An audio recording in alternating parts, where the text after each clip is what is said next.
Salut la famille, salut le terre, salut tout le monde, salut la big family. Bon, vraiment, je suis content de vous retrouver encore aujourd'hui et en particulier le Big Katika, le Waman. Franchement, merci encore parce que nous ne pouvons pas imaginer tout le work, tout le boulot que toi tu as bas derrière nos téléphones, derrière nos laptops et tout ça là. C'est extra parce que moi je ne peux pas m'imaginer dedans. Parfois j'ai pitié de toi et parfois il dit non, gars, tu mérites tout ce qu'on te lance là, les 100 ans de plus, les chapeaux. Parce que moi, j'ai particulièrement, je dis, un gros chapeau que moi, je te donne. Le chapeau là doit se manquer lentement parce que ça c'est beaucoup quoi. On ne peut pas imaginer tout ce que tu fais. Tout ce que tu fais, non seulement tu as ta propre vie que tu mènes, mais aussi tu viens encore gérer toute la communauté que nous sommes. Je vois, il y a plus de 200, plus de 2000 subscribers, les gens de YouTube. Et encore, les gens qui aiment alors, c'est encore plus de... C'est grave. Donc franchement, moi, c'est le chapeau là que moi je te tire encore au-delà. Parce que tu n'es pas simple, le woman. Merci encore. Donc, moi, c'est Patrick Arthur. Je suis au State. Le State. Donc, je suis au State depuis quelques temps et aussi dans le groupe depuis quelques temps. Et je regarde tout ce qui passe. Je regarde toutes les diffusions. Je regarde tous les passages des gars et vraiment tout est enrichissant. Tout est vraiment. Je m'enjaille totalement. C'est mon film du 19h comme quelqu'un a dit. Moi, mon film préféré du 19h, c'était Tour de Babel. Je ne sais pas si certains connaissent. Donc, ça, c'était mon truc là-bas. C'est aussi comme ça que notre petite chaîne est devenue. C'est clean, quoi. Donc, moi, aujourd'hui, comme certains, parce que quand tu parles d'un sujet, on connaît un peu ta façon de penser et tout ça là. Et moi, ça me permet encore... Parce que moi, je suis en train de faire... Je fais mes propres recherches, je fais mes trucs, je regarde... Nous sommes tous sur Internet. Il m'adresse là par exemple à tous les gars, on sait que ce sont les gars qui ont facilement accès au net. Je ne peux pas m'adresser aux gars qui sont au pays dans certains endroits parce qu'on sait que c'est difficile d'avoir internet aussi facilement. Ici tu peux regarder ta vidéo dans un bus, tu peux regarder ta vidéo dans un bar ou dans un resto, tout simplement parce que le net est facile. Donc au bled c'est un peu difficile, c'est vraiment difficile. Donc si je m'adresse au gars, quelqu'un va peut-être me dire que va dire ça un peu au gars du bled, tu vas voir comment on va te prendre. Non, je m'adresse pas au gars du bled, je m'adresse aux gars qui sont sortis parce que je sais que ce sont eux qui me regardent. Donc, moi, j'ai un peu toujours mes deux sujets de topo qui sont toujours un peu similaires quoi, parce qu'ils ont beaucoup d'acquaintances, ils ont beaucoup de liens. Donc, le premier ici là concerne mon... bon, en tout cas, c'est un bindi divers qui m'a aussi marqué, non, parce que nous tous nous sommes ici là pour partager les expériences. Et je tiens encore à m'excuser auprès de la GoFlow qui, dans son c'est comme si elle dit que je l'aime, non, que j'ai déjà sans faux. Je ne sais pas le toit quand je parlais des gens qui parlent des maisons. Je parlais parce que je sais qu'il y a des gars qui passent leur time seulement à faire des clashs sur le net. Et ce sont de ces personnes-là que je parlais. Les gens qui sont là pour raconter. Il y a les gens qui sont là spécialement, qui ont toute une chaîne. Il y a une qui s'appelle la Coco Lago. On ne se cache pas pour citer les faux noms, les noms de personnes, les gens qui font les faux trucs comme ça. Là. Elle s'appelle Coco Lago. Si tu tapes Coco Lago sur YouTube, tu vas voir comment elle insulte une autre là. J'oublie seulement son nom. Et l'autre là aussi ne fait qu'insulter. C'est ça leur boulot. On se demande si elles ont autre chose à faire. Voilà. Donc vraiment, ce n'est pas à toi que je m'adressais quand il disait ça. Je parlais aux gens qui nous n'aiment pas, qui racontent les faux et qui dénigrent l'image du Camer. Donc, moi, l'autre jour, moi j'étais en train de go comme faisait mon permis, non, mon permis de conduire que j'ai passé. Bon, et pendant que tu sais que quand tu go faire le permis, ça signifie que tu n'as pas peut-être la bougna, non? Tu n'as pas la bougna, tu n'as encore rien, genre. Je partais donc pour composer ça. Et pendant que je suis là, je vois le bus que je vais tchar. Il y a un père là qui s'avance vers moi, qui me demande, qui dit bonjour mon fils, tu comprends français?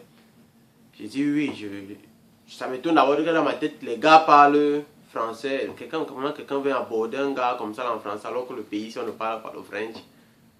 Il dit, oui, bonjour le père. Il me dit, tu es d'où? J'ai dit que je suis du Cameroun. Ah, moi aussi, toi, tu es d'où exactement? J'ai dit, à Yaoundé là. Ah, où exactement? À Mimbomaneti. Ah, ok, moi j'étais en Kondongo, donc pas très loin quoi. J'ai dit, oui, bien sûr, nous sommes tous là. C'est nous quoi. Ce n'est pas ici où il y a quelqu'un à 100, plus de 100 km là-bas, l'autre là-bas. Et on dit que vous êtes toujours dans le même pays. Nous, on est tous là-bas ensemble au même endroit. Il dit, ok, voilà, j'ai envie de te parler. Tu connais, tu as déjà entendu parler de Jésus. Tu sais que c'est Jésus qui est venu sauver, nous sauver. Tu sais que c'est lui, c'est par lui qu'on passe pour arriver au ciel. C'est tout ça. Tu as entendu parler de ça? Je dis, oui, j'ai entendu parler de ça. Il me demande encore que j'espère que tu as donné ta vie à Jésus parce que c'est lui, il t'aime beaucoup, quoi. Dieu a donné son fils, c'est son fils. Je dis, j'ai entendu parler de ça aussi, donc, il dit que, ok, donc tu vas seulement me donner ton numéro de téléphone, comme ça, là, quand tu seras libre, parce que nous savons que tout le monde ici est très occupé, donc quand tu seras libre, on viendra te rendre visite pour t'expliquer, pour te donner plus d'informations, ou alors toi, tu viendras aussi chez nous pour plus d'études et pour approfondir tes connaissances sur lui. Il dit, ok. Il dit que, mais avant de te donner mon numéro de téléphone, je sais que vous êtes souvent ouvert aux discussions, je sais que vous discutez souvent beaucoup. Est-ce que c'est possible qu'on discute un peu beaucoup parce que je ne suis pas encore sûr du jour exactement que je serai libre pour venir discuter ou alors du jour où je pourrais vous appeler pour qu'on discute ici à la Piole, pour qu'on discute chez moi à la Piole. Il dit, ok, nous sommes ouverts à toutes les questions. Tu peux me poser toutes les questions que tu veux en dehors de celles qui concernent la politique parce que nous, les présidents de la République et la population, machin, telle décision, le Parlement fait ceci. Ça, ce n'est pas notre problème. Nous, on est seulement là pour ce qui concerne Dieu et les hommes. Il dit, ok. Je dis que bon, le père, quand je vous entends parler, je suis sûr que vous êtes bamileke, n'est-ce pas? Il dit que oui, mon fils, je suis bamileke. Il dit que bon, connaissant la richesse de la culture bamileke, que moi je respecte, parce que moi, lorsque je parle du Cameroun en termes de culture, ce sont les bamileke qui sont en tête. Les bamileke m'ont déjà, ce sont parce que parfois ils demandent même s'ils avaient signé une nationalité bamileke ou signé quelque chose de bamileke, que bon, à part être ceci, je suis aussi ceci. Mais je ne sais pas si c'est possible. Ou alors il va se mettre à une garde là-bas. Donc, je lui demande que franchement, avec la richesse de la culture, parce que vous, à votre âge, je suppose que vous connaissez cette chose-là mieux que nous tous ici, mieux que moi. Est-ce que vous ne trouvez pas que vous avez laissé toutes ces choses-là pour embrasser quelqu'un qui ne nous connaissait même pas, quelqu'un qui ne connaissait pas l'Afrique, quelqu'un qui n'était pas africain, quelqu'un... Il me dit que non, mon fils, en fait, chez nous, il va t'expliquer. Moi, je connais bien ces choses-là. Chez nous, il y a le Dieu de la famille, le Dieu du quartier. Et puis là, c'était un autre troisième là dont je ne me rappelle pas. Il me dit que tout ça, je me suis rendu compte avec ma compréhension. Parce qu'il faut aussi comprendre les choses. Qu'il y a un qui est au-dessus, qui commande tous les autres là. Donc, les autres d'en bas là ne sont même pas à vénérer. Il dit, ah, ok. Donc maintenant là, vous n'êtes plus alors bamileke qui connaissez toutes ces choses-là et tous ces cultes de crâne, tout ça là, ça ne vous dit rien. Il me dit que non, je ne vais pas faire de ma vie, je ne veux pas aller demander à quelqu'un qui va consulter mon crâne pour me dire que tel m'a bloqué, machin. Ça, ce n'est pas la vie. La vie, c'est de savoir que tu vas partir au ciel et tout ça. Il dit que, ah ok. Il dit que donc, vous n'êtes plus bamileke parce que être bamileke, ça signifie ceci, ça signifie que vous croyez à ces crânes-là et vraiment, ça fait de vous quelqu'un de particulier. Ça fait quelqu'un de vous différent de moi dans un sens. Il dit que je ne suis plus dedans, mon fils, je ne suis plus là. Il dit, ah, ok, je suis bamileke, mais je ne suis plus là. Il dit, ok. Il dit que donc c'est pour ça que nous sommes venus dans les...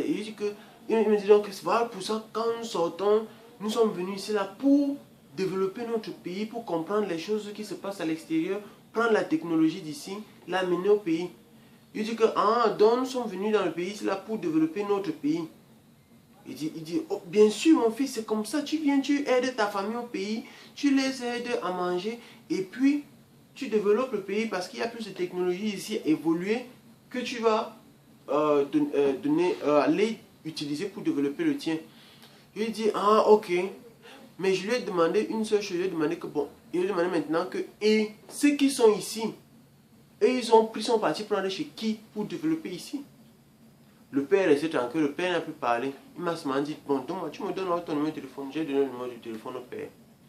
Donc franchement, cette petite conversation-là m'a encore rappelé, c'était juste là, ça fait peut-être 4 jours. Cette conversation-là m'a vraiment fait comprendre à quel point nous sommes dans l'undem.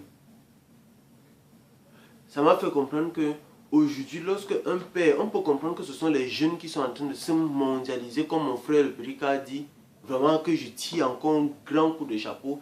Ce gars comprend beaucoup de choses. Franchement, tu vas nous permettre d'avancer. Donc, je suis resté comme ça, il dit que nous sommes dans l'undem, les gars. Quand un père comme ça là, dit qu'il n'est plus ce que ces gens étaient, ce que ces gens lui ont appris, on peut peut-être dire qu'il y a des choses qu'on peut accepter et d'autres qu'on peut refuser. Mais rejeter les croyances spirituelles, c'est autre chose. Parce que c'est mental. Ça fait de toi, ça doit montrer, ça doit faire ta particularité aussi dans la société dans laquelle tu vis. Donc, j'ai dit franchement, il faut que j'en parle au Parlement pour qu'eux-mêmes me disent si... Mais j'ai un peu vu une sorte d'honnêteté, c'est qu'il a accepté qu'il n'est plus dedans. Parce qu'il faut faire un choix. Il y a des gens qui vont te dire qu'ils croient au masque, il y a des gens qui vont te dire qu'ils croient à ce qu'on nous a apporté. Ils sont déjà confus. Donc, il faut aussi avoir l'honnêteté de reconnaître que je ne suis plus dans ceci. Je suis déjà fixé dans cela. Donc, franchement, moi, ça m'a fait peur. Ça m'a fait peur et ça m'a même attristé. Que nous allons dans le trou, quoi. Donc, la deuxième partie maintenant, c'est un peu pour apporter certaines, pour éclaircir un peu, parce qu'il y a un frère là qui a fait une vidéo, un frère là qui nous donne une vidéo dans laquelle il dit qu'on doit descendre du cocotier, dans laquelle on doit laisser certains sujets. Mon frère, moi je vais te dire, si on est au Parlement, c'est d'abord pour examiner les comportements des gars à l'extérieur. Pour aussi proposer peut-être quelque chose, lorsqu'on veut parler du pays, voir en quoi est-ce qu'on peut aider le pays. Parce que lorsque tu viens ici, tu go school, tu dis que tu go school, tu vas connaître la technologie, peut-être connaître les choses, tu vas développer le pays. C'est difficile. Parce que tu vas te rendre compte que tu as travaillé dur pendant 4 ans, 5 ans pour go school. Et maintenant, go au pays où on va te demander de travailler peut-être 300 000 ou 200 000. Alors qu'ici, en 2 semaines, on va te payer 600 000. C'est difficile. Donc la majorité des personnes qui go school ici, work aussi ici. Donc il convient donc de montrer en quoi est-ce que le pays nous interpelle. La situation dans le pays nous interpelle. Nous devons en parler parce que nous sommes à l'extérieur aussi. Donc le Parlement n'est pas seul. C'est vrai qu'on doit s'enjailler, on doit rire. Il y a les gars qui sont des experts dedans. Moi je ne suis pas peut-être un expert pour faire là. Mais j'ai peut-être envie d'ouvrir un autre côté de la famille. Parce que tout ça c'est la famille. Voilà, donc moi j'ai envie de te dire, lorsque tu dis que ces gars sont arrivés chez nous, ils ont fait de nous des hommes. Parce que je commence par là. Tu dis qu'ils ont fait de nous des hommes. Moi j'ai envie de te demander, homme, c'est quoi? Lorsque ils sont arrivés et que on nous a appris ces choses que tu connais, est-ce que vous n'aviez pas l'habitude de vous habiller? Lorsqu'on dit que la culture des Bamileke, lorsque on dit la culture des Aoussa, en fait des gars du Nord là, lorsqu'on dit la culture Béti, ils ont des habits. Les Bamileke ont souvent un gros chapeau comme ça là que j'avais entendu, dont j'ai entendu parler. Il y a une mère là qui m'a dit que si tu portes le chapeau là, ton cou va peut-être se casser, mon fils. Le chapeau pèse comme ça là, quand tu vois une mère qui danse avec ça, ou bien c'est pour le veuvage, ou bien c'est pour quelle cérémonie. Là, le chapeau là pèse. J'ai seulement touché ça une fois comme ça là, ça pèse. Est-ce que ce sont eux qui nous ont dit que bon, vous les Bamileke, vous allez danser avec ces chapeaux, vous les Bétis, vous allez faire ceci avec ces habits? nous avions nos Tchombe, mon frère. Nous avions nos Tchop, nous avions ceci. Ça, c'était déjà des hommes. C'était déjà des hommes. Tu ne vas pas dire que enlever ça aux gens et leur montrer notre direction, c'est ça qui fait des hommes aujourd'hui. Quand on dit que les valeurs africaines, mon frère, ça ne signifie pas go quelque part, prier sur les cailloux, bien prier sur les tombes, ou bien faire les faux pour montrer que c'est ça l'Afrique. Non. Je vais te dire ce qu'on appelle par exemple les valeurs africaines. En Afrique, nous savions par exemple que on doit partir à la pêche ensemble. Lorsqu'on organisait la pêche, c'était le village qui partait, sauf en dehors peut-être de certaines personnes qui vont rester assurer la garde du village. Tout le monde partait pêcher, tout le monde quand on rentrait, on partageait le poisson, peut-être aux handicapés, à ceux qui n'ont pas pu partir, ou alors ceux qui avaient d'autres occupations ailleurs. Mais on s'arrangeait à ce que presque tout le village go.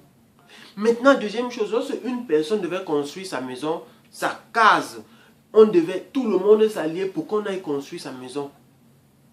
Ça, c'est des valeurs. Encore quelque chose, lorsqu'une matière était enceinte, lorsqu'une matière était belle, les femmes, quand elles étaient sur le point d'accoucher, parce qu'elles connaissaient le temps que ça va bientôt arriver, les femmes étaient assises autour d'elle, autour de son lit, autour de sa case, pour assurer la garde. Pour peut-être chasser les mauvais esprits qui peuvent venir déranger la mère. Pour que lorsque la mère s'y va accoucher, il y a une mère qui va courir faire la bouillie, il y a une mère qui va courir faire l'eau chaude, il y a une mère qui va courir faire sa chope pour que tout se passe bien. Ça, c'était les valeurs africaines. Il faut faire l'histoire, il faut lire, il faut écouter les mots que les grands-pères racontent. Ça, c'était les valeurs, mon frère. Quand tu dis qu'on a fait de nous des hommes, les hommes, qu'est-ce que tu m'appelles homme? Homme, est-ce que homme signifie que aujourd'hui là, pour que tu construises une maison, il faut que tu sauvegardes, que tu vendes les gens, que tu fasses les faux pour construire une maison. C'est ça que tu m'appelles homme? Non. Pour que homme maintenant aussi, est-ce que ça signifie que nous sommes au courant, nous connaissons toutes les femmes qui meurent aux hostos, dans les hôpitaux, parce qu'elles n'ont pas les dos que elle va payer les frais de machin, je ne connais pas comment on appelle souvent ces frais-là. Elles n'ont pas eu les dos pour payer ça. Elle accouche là à l'hosto, l'enfant meurt ou elle-même est go aussi en même temps. C'est ça que tu m'appelles les hommes, les gens qui te regardent seulement en termes d'argent. Non, ce n'est pas ça qu'on appelle que les hommes. Il faut comprendre ce que tu dis il faut comprendre tes ouais quand tu josses. Donc franchement, moi et mon frère, il y a encore des choses que tu as encore dites. Tu as dit, j'ai écrit ça, j'ai dit, ils ont pris nos biens, ils ont mis la Bible devant, pendant que nous on lisait, eux ils volaient derrière, ils nous ont pillé, l'église ne va pas nous aider, ne va pas nous faire évoluer, il y a beaucoup de faux, je n'ai pas refusé, je ne regarde pas ce que les gens de l'église font. Mon frère, comment tu peux être au courant de toutes ces choses-ci et tu fais comme si ça n'existait pas? Comment tu peux connaître qu'il y a beaucoup de faux dedans? C'est vrai, je ne regarde pas ce qu'ils font dedans et moi ça ne me regarde pas, moi je fais ce qu'ils me disent. La Bible ne va pas nous évoluer. Mon frère, tu vas donc faire quoi avec? Il y a beaucoup de faux dedans, je n'ai pas refusé. Je ne regarde pas le faux qu'il y a dedans. Mon frère, c'est quoi? Quelqu'un va peut-être me dire que comment le gars parle même des trucs durs comme ça. Non. Il ne parle pas des choses dures. Et même si je parle de ça dur, c'est parce que lorsque quelqu'un est dans le coma, il faut ce qu'on appelle souvent que l'électrochoc. L'électrochoc, c'est ce qu'on met souvent sur les poitrines des gars comme ça, pour le réveiller. Et là, vraiment, il a besoin de ce réveil-là. Parce que quand tu vas dire encore que, parce que j'ai écrit ça, je ne regarde pas ce qu'ils font. Le Dalai Lama, il y a un gars, un chef religieux là, quelqu'un va peut-être me dire que bon, va alors devenir tibétain ou bouddhiste ou machin. Non, je ne veux pas devenir tibétain ou bouddhiste. Il a dit un truc, il a dit que n'écoute pas ce que quelqu'un dit, parce que ce qu'il dit ne se limite qu'au niveau de ses lèvres. Regarde ce qu'il fait, c'est dans ses actions que tu vas comprendre ce qui vient de lui. Et d'où encore une autre expérience psychologique où on dit que si tu veux connaître la main de prédilection de quelqu'un, si tu veux savoir si quelqu'un est gaucher ou bien droitier, ne lui demande pas que gars, tu es quoi, il peut te mentir. Prends une clé, tu lances, tu lui envoies ça comme ça, ou bien une balle, tu lui envoies ça comme ça là, il va attraper ça automatiquement avec sa main, sans te dire. Parce qu'il est fort avec cette main là. Il va attraper, même si ça vient sur le côté gauche, il va attraper. Si il est gaucher et que ça vient sur le côté droit, il va attraper automatiquement. C'est dans ce que quelqu'un fait que tu comprends ce qui est dans lui. Donc franchement, il faut qu'aujourd'hui là, il faut qu'on ouvre les yeux. Il faut qu'on comprenne ce qui se passait avant. Voilà mes problèmes avec. Quelqu'un m'a dit que tu as quel problème avec l'église? Laisse l'église même tranquille, laisse l'église. L'église, il y a un passage par exemple dans la Bible, lis 2 Corinthiens. J'étais même déjà suggéré ça quelque part. Lis 2 Corinthiens, chapitre 5, verset 17. On va te dire que les choses anciennes sont passées. Voici venues les nouvelles choses. Parce que tu as accepté, le gars, maintenant il y a des nouvelles choses. Donc oublie ce qui est passé. Tu n'as pas besoin d'une deuxième tête. Tu n'as pas besoin que quelqu'un vienne t'expliquer. Parce que tu vas me dire que non, chacun a sa conception de ces choses-là. Chacun choisit ce qu'il veut. Non, on ne choisit pas ce qu'on veut. Quand on te dit ça, tu dois comprendre avec ta tête que ça signifie que tu dois laisser les choses qui sont passées pour te consacrer à celles qui sont aujourd'hui. Oh, qui a évolué comme ça? Nous voulons évoluer. Nous voulons évoluer. Tu n'es pas ce que tu es aujourd'hui à cause de ton père ou à cause de ta mère ou grâce à eux. Non. Tu es ce que tu es aujourd'hui grâce à la société dans laquelle tu as grandi. Et tu as eu la chance nous avons eu la chance d'avoir grandi au bled. Beaucoup d'entre nous ont eu des parents. Nous ne sommes pas aujourd'hui ce que nous sommes grâce à nos parents ou à cause de nos parents. C'est à cause beaucoup plus de la société, bon, y compris les parents, la société dans laquelle nous avons grandi. Tu as dit, tu parlais le francam, dont toi-même tu étais fier. C'est ton père, toi-même, tu as dit que si ton père t'entendait parler, il va te demander que tu dis quoi là. Si quand tu parles le francam, tu es content de ça, parce que ça fait de toi la particularité. Ça montre que tu es vraiment dans le pays. Le francam était quelque chose que la société t'avait apprise. C'était une chose que la société t'a apprise. Pas ton père, pas ta mère.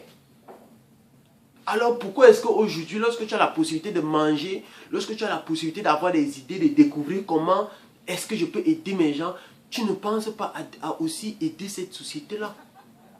Pour reprendre la question que le périque a posée, chaque fois que le gars disait ça, je me demandais que le gars-ci, il est où pour que salote le gars-ci? Qui t'a appris à détester tes gens? Qui t'a appris à détester ta race? Tu vas me dire que non, je ne les déteste pas parce que je ne les... non, tu ne les détestes pas. Bon, peut-être tu ne les détestes pas vraiment, mais le fait de les laisser comme ça, ne pas penser à faire quelque chose pour eux, c'est pas bien, quoi. Donc, mon frère, revois un peu ce domaine-là. Tu ne vas pas supprimer une partie de notre histoire pour prendre seulement celle-ci. Une petite parenthèse encore, l'autre jour ça fait 3 jours, j'étais à la prestation de serment pour quelqu'un qui était en train de se naturaliser, qui devenait citoyen d'ici. Pendant la cérémonie, juste au moment où on va déjà vous passer les certificats, on a diffusé une vidéo. Une vidéo dans laquelle on vous racontait encore l'histoire des States. L'histoire là va t'intéresser aujourd'hui? Non. Mais c'est pour te bourrer encore l'esprit que voici alors comment notre pays est. Voici alors ce qui fait de nous la puissance d'aujourd'hui. C'est ça que tu dois savoir. C'est ça que tu dois savoir. Ce qui a fait de toi la personne que tu es aujourd'hui. Cherche, va là les où dans l'histoire. Va là les où dans l'histoire. Quelqu'un m'a dit que va alors parler de ça au gars du bled. Va alors dire ça au gars du bled. Ils vont te peut-être te baffer. Non. Oui, peut-être qu'ils vont le faire. Parce qu'ils n'ont pas la possibilité d'avoir accès à certains oui. Et toi, tu as accès. Nous avons accès. Donc, franchement, Loaman, je te remercie d'avoir publié la vidéo. Parce que moi, j'ai fait une première vidéo, je voulais la publier. Mais dès que j'ai regardé la vidéo, là, j'ai eu l'envie de refaire la vidéo. J'ai refait la vidéo et donc, là, voilà quoi. Donc, ça fait que vraiment, il faudrait que nous réfléchissions, que nous cherchions vraiment à savoir. Parce que quand on dit à quelqu'un que si tu ne sais pas d'où tu viens, tu ne sauras pas où tu vas. Ce n'est pas la blague. Ce n'est pas la blague. Ces choses-là, ces citations, ces proverbes-là ont été créés, ont été faits pour que les gens s'asseyent et comprennent le passé pour développer leur avenir. Quelqu'un me dit que non, chacun choisit encore sa chose. Je n'aime pas lorsque quelqu'un dit ça. Parce que moi, j'ai dit aujourd'hui que quoi, si étant ici un jour je rentre comme ça là, je trouve quelqu'un qui est en train de taper sur mon père ou bien sur ma mère, mon frère, je ne vais pas chercher à savoir ce qui s'est même passé. Je ne vais même pas chercher à savoir qui c'est. Je vais casser peut-être ses 2 pieds et ses 2 mains. Sans même demander après à ma mère ou à mon père que qu'est-ce qui s'est passé, parce que je suis le supporter numéro 1 de ma matière. Big up à toi aussi là-bas. Je sais que tu es sûrement en train d'enseigner. Donc, franchement, et toi, tu ne vas pas me dire que tu vas dire à ta mère que non, c'est comment, qu'est-ce qui s'est passé ici, tu vas commencer à réfléchir. La majorité d'entre vous ne va même pas, même si c'est ton pote, même si c'est ton gars, même si c'est qui est en train de taper sur ton passé ou ta matière, ce sont eux qui représentent ton passé. Et tu ne vas pas oublier ça parce que tu vas dire que tu as une tête qui réfléchit. Non, il y a certaines décisions que tu vas prendre par instinct, par sentiment de une sorte de communisme. Tu sens que ce sont tes gens ici. C'est ta personne, c'est ma personne ici. Je ne blague même pas avec. Donc les gars, je suis sûr qu'il y a des gens qui regardent comme ça, qui disent que le gars c'est en train de Joe Saki comme ça là. Vous tous, donc, les gars, réveillons-nous et lisons, cultivons-nous, nous avons internet pour ça. Donc les gars, moi je vous laisse un big up à toute la famille et au Big Katika. Le Big Katika, franchement, continue le travail. Je suis sûr que parfois tu es casse, mais nous sommes derrière toi. Et je suis sûr qu'un jour les gars, on va tous se rassembler pour te faire un cadeau. Parce que tu fais beaucoup. Merci encore. Arthur Desté. On se prend.